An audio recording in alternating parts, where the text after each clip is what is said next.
Another LinkedIn Live video. We're talking about new exciting data that we published with Fast Company. SurveyMonkey conducted a poll of more than 3,000 workers across the country on topics related to innovation at work. So I'm sitting here in New York with Stephanie Mehta. We're at Fast Company's headquarters, and she's the editor-in-chief of Fast Company. Out in San Mateo, California, we have Moser, SurveyMonkey's chief product officer. Hi again, Ross. Great to be joining. For any of you who are watching right now, obviously we are live. Feel free to leave us comments or questions. We'll try to interact with you, maybe not necessarily during the video, but we'll follow up if we can provide additional data or answer your questions. And we have our social media team working behind the scenes to make sure that everything goes as smoothly as possible. But for the next 15-20 minutes, we'll talk through some interesting data. So first off, since the topic is innovation, Stephanie, this is a hugely important topic for Fast Company to cover. How do you think about innovation when you're trying to cover it in terms of the companies that you're looking at, and how do you define what innovation is when it comes to the workplace? It's a really good question, Laura, and thank you so much for having me on the stream today.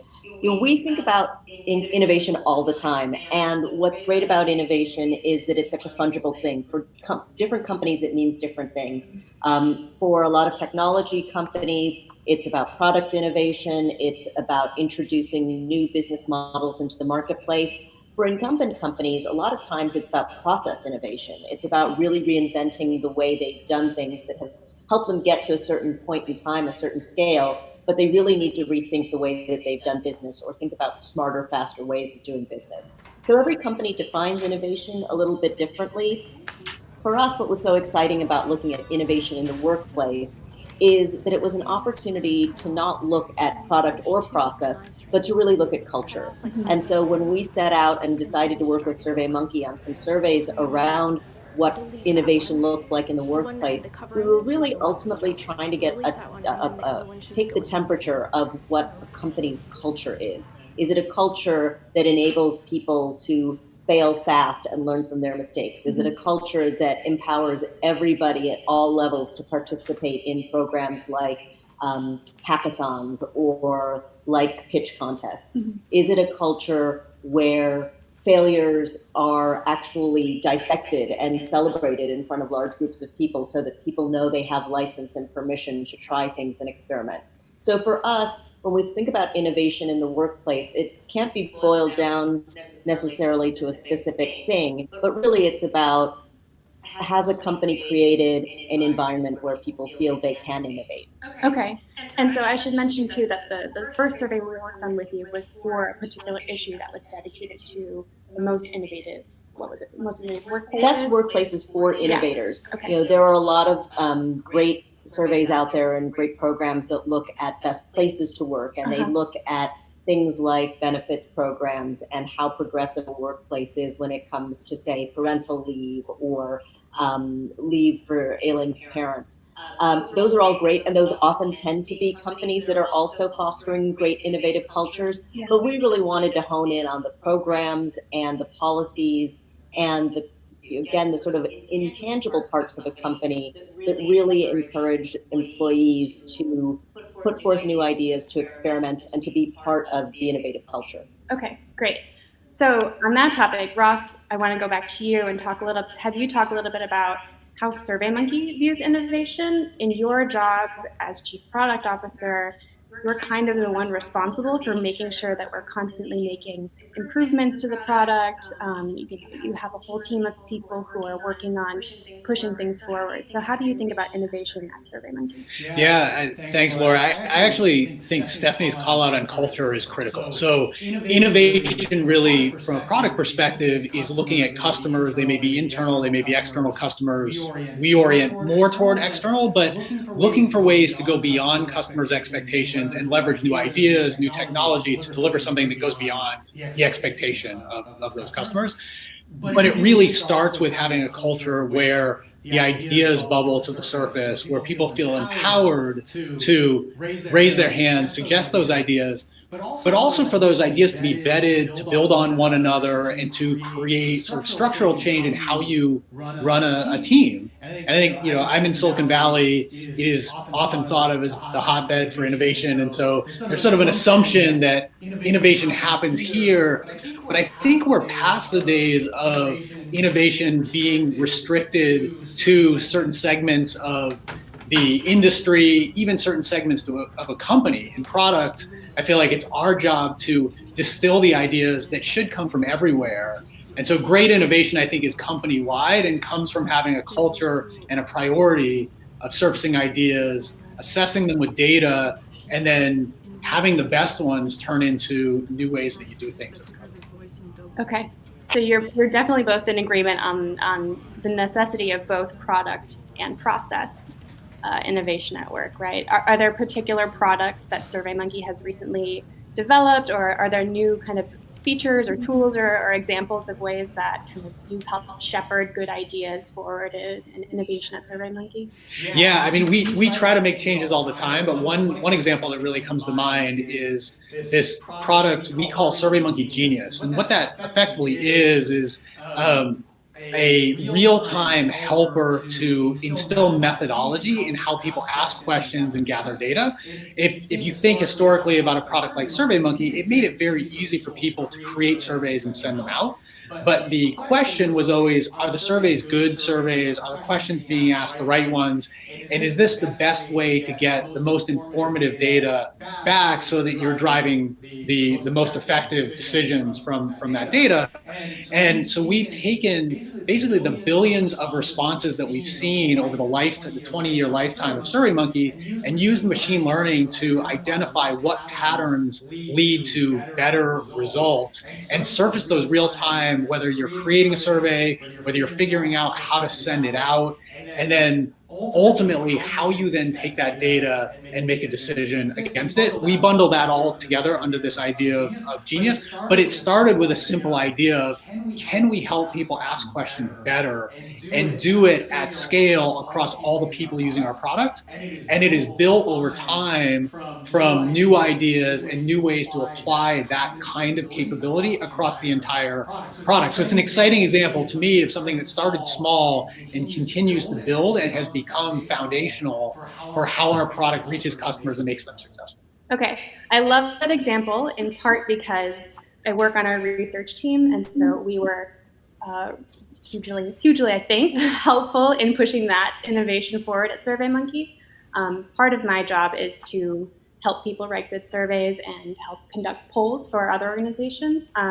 So I can look at a survey if someone sends me a draft and I can say, this survey is too long, this question needs to be moved down, this is totally biased. But you were able to help put all of that knowledge and expertise into the product itself. So we can do that for every SurveyMonkey customer rather than just me working one-on-one with Stephanie or with whatever media partner we're working with on a particular project. It's really hard to scale, Laura.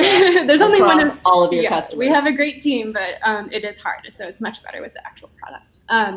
So like I said, part of my job is to conduct these surveys with different media organizations like Fast Company. So I'll pull out some kind of tidbits from the recent survey that we did with all of you. So we did a survey of more than 3,000 workers across the country. And the thing that I really liked about it was that we looked at every different industry. So we didn't restrict it to just tech workers or people who are supposed to be, quote unquote, supposed to be innovative at work. We were really looking at everyone regardless of their job. So are they a teacher? Are they a doctor? Do they work at a tech company? Are they a journalist? We ask them questions like, do they feel like they have opportunities to be innovative at work? If they have an idea, does someone listen to them? So these are the sorts of things we looked at. And we came up with a couple of key insights, two of which we really want to focus on today. So the first one is this idea of an innovation gap between how innovative people want to be at work, how many opportunities they want to get to kind of push things forward and come up with new and interesting and fun ideas, and how much they actually get to do that at their job. And I think that the thinking behind this was that if you're a manager or if you run a company, you want your workers to be coming in and be excited to go to work and be their best productive selves. So the hard statistics are 91% of workers say they want to work for a company that's innovative, and only 63% say they actually do work at a place where their new and innovative creative thinking is encouraged at their job. So there's that gap, and there's kind of two ways to look at it. One is the positive one, which is a majority of people say that they get to be innovative at work. But the kind of other side of that is that there's still that gap. There's still more drive for innovation than we actually allow in the workplace. So I guess, Stephanie, I'll start with you. Do you think that's surprising? Should we be optimistic about it? Should we be pessimistic about it? What do you think about those numbers? I guess I look at it as an opportunity for companies. It is amazing that 91% of people say they want to work at a place that encourages innovation or that is innovative. I mean, I think that along with high pay is probably the number one attribute that people are looking for now in worker satisfaction. So, for companies that are looking to attract talent, that to me is the headline. You can attract really great talent if you are seen as a workplace that is innovative or a company that is innovative. I was surprised by the number of people who feel that newer innovative ideas are not encouraged. And Ross, I know you have dug in a little bit deeper into these numbers. I suspect that, as you discovered in the data, that younger employees feel less empowered than more senior level employees. So if I'm a president, a CEO, a chief marketing officer, if I have a C in my title, I generally feel like I am contributing to innovation at my company. If I'm earlier in my career, or if I'm not as high up in the organization, I perhaps don't feel like I'm contributing to the innovation. And again, I see that as an opportunity, because the best companies and the ones that we highlighted in our issue, and we like you set out to find companies across industries, and we have Wall Street banks, we have cosmetics companies, we have retailers. It's not just Silicon Valley tech companies, but for a company, the ones that we highlighted really do reach down into their organizations, and they understand that the best ideas come from everywhere. I judged a pitch contest at L'Oreal last year, and they're one of our best workplaces for innovators. And I mean, there were 23-year-olds up on that stage. There were lawyers up on that stage. I mean, it was truly cross-disciplinary. And I think that's what, that's a sign that a company is really reaching throughout and down deep into the organization to encourage innovation. Yeah, that's great to hear that kind of your journalistic insights line up with the survey results, because that did end up being a big factor in terms of whether workers felt like they had opportunities to be career at work. Their age and their job level was really important. I want to come back to that too. Do you want to highlight any more from L'Oreal about what was particularly interesting about them? Do you have more? I would just say that, L'Oreal is just one example of some of the companies that we highlighted. Again, the thing that was most interesting to us when we went through and looked at the companies who applied for best workplaces for innovators is the ones who really had, not surprisingly for us at Fast Company, had really good stories to tell about, the junior person who was able to come up with a new system for, enabling invoices to move faster. On the sort of more process side, and on the product side, one of the applications we really loved was the one from Workday, and how they talked about how they have these spelunking days where people get up and they actually talk about their failures. And, not only is failure something that isn't sort of swept under the carpet, but they sort of say, come out and talk about it. And, what are the lessons we can learn from these things? I think it's incredibly empowering for a junior level employee to see his or her boss say, I tried this, it didn't work. Here's what we learned from it. I just think that is so powerful, because it's not only giving them license to try new things, but it also, I think, shows the authenticity of the organization. It's one thing to say, oh, we all fail fast, and then fire people when they fail. Right. Ross, what do you think of the idea of kind of process versus product innovation? I know you've talked about that before. Yeah, I think they work hand in hand, right? I think to go back to the cultural point and the data, I'm actually optimistic, and I'm optimistic a significant majority of people want to be innovative. And I think innovation comes from people being willing to challenge the status quo.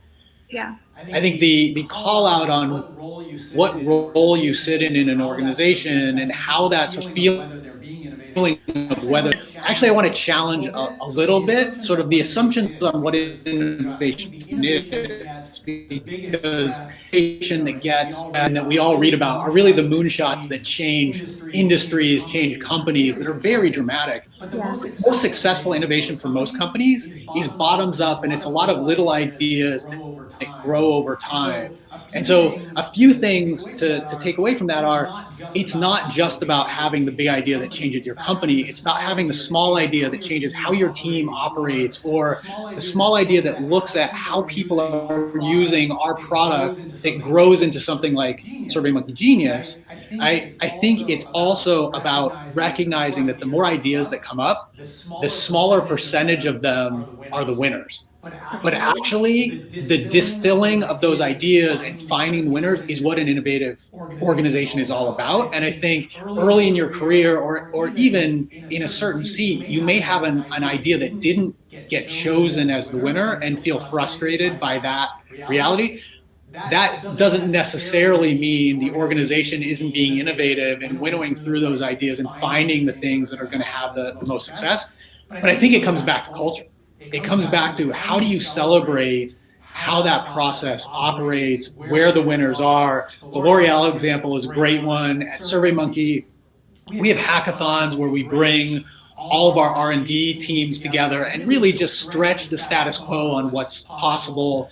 We actually allocate a percentage of our time to experiments, to try many things out. Again, most of which that fail, but the aggregate of which really forward. Culture ultimately is about how you highlight the process, and it's not about everybody's ideas being change agents individually. People think about the organizations they work in, or as managers within those organizations. I think it's really about, can you bring more ideas to the forefront and help people understand that it's the aggregate set that's most important, and as an individual not feel like my idea has to be the winner, independent of whether I'm junior or senior in the organization. So I think what you have, that innovation gap, so the difference between people who want to be innovative and people who actually are innovative, some of that could be attributed to they're putting out ideas and it's just like, it's not the right time for that, or it's good to get shot down sometimes. It's good to have new ideas come up. That's actually what innovation is that you're trying to do new thing works out. Yes. And some of that 63% may actually be contributing in an innovative way to their company. They just don't recognize it, as they might say, oh, well, I just came up with a new way for people to, file their expense accounts faster and get paid faster. That doesn't count as innovation. Yeah. But for some people, if you're getting paid faster, if you're getting reimbursed faster, that's innovation. So I do think that, echoing what Ross said, some people think that if they're not doing a moonshot, they're not innovating. But they may be contributing lots of little ways, or what they're contributing is innovative for what they do. It's just, it's not, necessarily the kind of thing that makes the Wall Street Journal. Okay. Or the cover of Fast Company. Okay. Great. Maybe it will. Maybe it'll be in. I actually do have some statistics on by job level, whether people feel innovative or not. So let me really quickly. So this was kind of, we have an innovation gap between what people want and what they actually have, but we kind of identified a second innovation gap, which is everything we've been talking about, in the sense of junior level people, younger people in general in the workforce are less likely to say that they have lots of opportunities to come up with newer creative ideas at work. So let me just put some numbers out there. When thinking about their own experiences at work, 71% of the most senior workers, so people with a C in front of their title, C-suite executives, presidents, owners, they say they personally have a great deal of opportunities to contribute newer innovative ideas at work. That drops to 43% among people at the senior manager level, 32% at the frontline manager level, and just 22% of individual contributors. So that's a pretty large decrease. But as we just talked about, a lot of that is just kind of, that's part of the role of of everyone's job in being innovative at work is coming up with ideas. Some of them go forward, some of them don't. Ross, when you're hiring people, are you looking for people who have a certain innovative mindset, or how do you try to encourage innovation at work by having the right people around you? Sure, I think it's twofold. So definitely when we're hiring in really any part of the organization, but particularly in product, because that's where I hire most, we are challenging people on how they've thought bigger around problems, right? And actually, I find it really interesting on people's successes. Often people ask about, what did you learn from your failures? But it's very interesting to me on what people learn from their successes, on whether it could have been a larger success if they had sort of expanded their view on how to solve a problem. And so I think what I'm looking for there is somebody who is always looking at ways where they could have done more, they could have done better, and they're willing to challenge the status quo and not basically accept what has happened as good enough. And what you're trying to get into an organization is people who are not afraid to push ideas, to push each other, to think bigger about problems. And I think some of that goes to the organizational culture that you build. Some of that also goes to how do you break down the barriers of levels in the organization, and this view where it's true, as as a C-level member of the team, my voice is easier to sort of get into the right conversations to be heard. It's also really critical for me to understand that I am not going to come up with all and the best ideas for SurveyMonkey's success. And the sooner I come to that conclusion, the more important it is to make all those other ideas bubble to the surface and then be effectively more of a megaphone for other people's ideas than a driver of my own objective. My objective is SurveyMonkey is innovative. My objective is not that I come up with those ideas, and I would challenge any executives out there to think about what percentage of the innovation comes from them versus their team, and are you either hiring the right people or empowering them to ask the questions and raise the ideas so that the minority of the new ideas come from the leaders of the company? Because I can admit that there is no way that a small group of people in an organization is going to come up with the best full set of ideas of what you can do. Okay. Stephanie, you're a manager too. You're the leader of that company. Is that something, do you agree with everything Ross said? 1,000%. Okay. Yeah. And more so, our product is our journalism, and I am one of the older people in my organization. You're not old. I'm not old, but I am older. And for our content to remain really fresh and for us to be reaching new audiences, it's imperative that I'll call them some of the newer members of the organization really feel like they have a voice, because very often they're the ones that are interacting on a day-to-day basis with the technologies and the products and services that we're writing about. I am not a TikTok user, but we need to be able to write about TikTok. Okay. And so it's really important for us to be able to make sure that our early stage, early career folks feel like they have a voice, can bring those ideas to the table. The great thing about journalism is we are an organization, we're a profession that encourages that sort of interaction. We try to be flat. No, there are no bad ideas, but also just because you're the most senior person in the room doesn't necessarily mean that your idea can't be challenged. Mm-hmm. And so, that's the culture of the profession. And it's a culture we try to encourage here at Fast Company.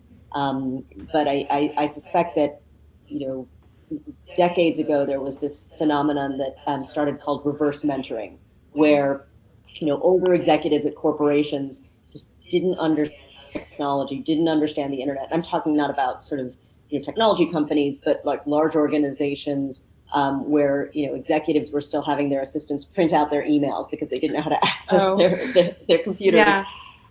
And so they started pairing them up with young people in their organizations so they could understand how technology worked. I think that impulse is exactly right. Like, we need to get leadership in front of the youngest people in their organization early and often, in part because it's great career development for the early career folks, but also because they are full of ideas and context and interests that are so important to the organization, and they need to find a way to get their voices heard. Okay, I love that idea of reverse mentorship. I think we should try that at SurveyMonkey, Ross. We are approaching our time limit, but I guess I just wanted to end by asking if you could give a sentence or two of advice for people. If anyone's watching and they're thinking, I haven't had opportunities at work to be innovative, I'm trying to do more. I don't know, Ross, do you have any ideas for what people can do? Yeah, I think there's two things that I would call out. They've sort of come up in this conversation, but I think one is really embracing the culture and the ideas and people challenging the status quo. And then we haven't talked about it as much, but the data that validates the decisions that are being made. And when you make decisions with data, you get away from the biases of what people's roles are, what their levels are, or who should be driving innovation.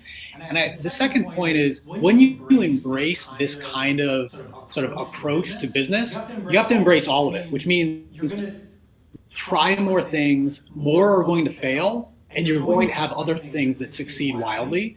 And so you need to be able to celebrate those failures, accept those failures, and understand that innovation isn't about every idea that surfaces being the new future of the company. It's about trying many more things and then finding the winners and being able to let go of the ideas that maybe were a great hypothesis and didn't pan out. But it truly is a change from we're going to pick a very small set of things and expect that they change the world.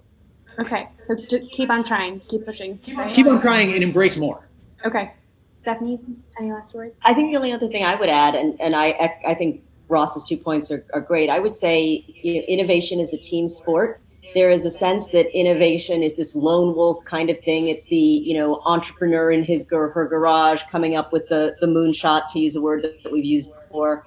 But for the person who has an opportunity to innovate inside their organization, but maybe, as you asked, Laura, feels like they're not getting traction or feel like they're not being able to push things forward, I'd say team up with some people.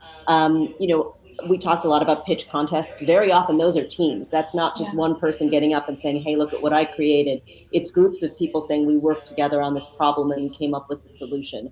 So I think if someone is challenged in their organization to try to get traction for innovative ideas or trying to get heard, 5 voices are louder than one. So find some coworkers and put together a plan and work as a team. That's great. Make your own megaphone, kind of. Yeah, I like that. Great. Hey, call it a day. Thank you, Ross, for joining remotely. Thank you, Stephanie, for hosting me here at your innovative offices. If you are watching, leave us a comment, ask us a question. We'll try to interact with you, and we'll follow up with all of the data information that we've referenced in our talk today. Thank you so much for watching.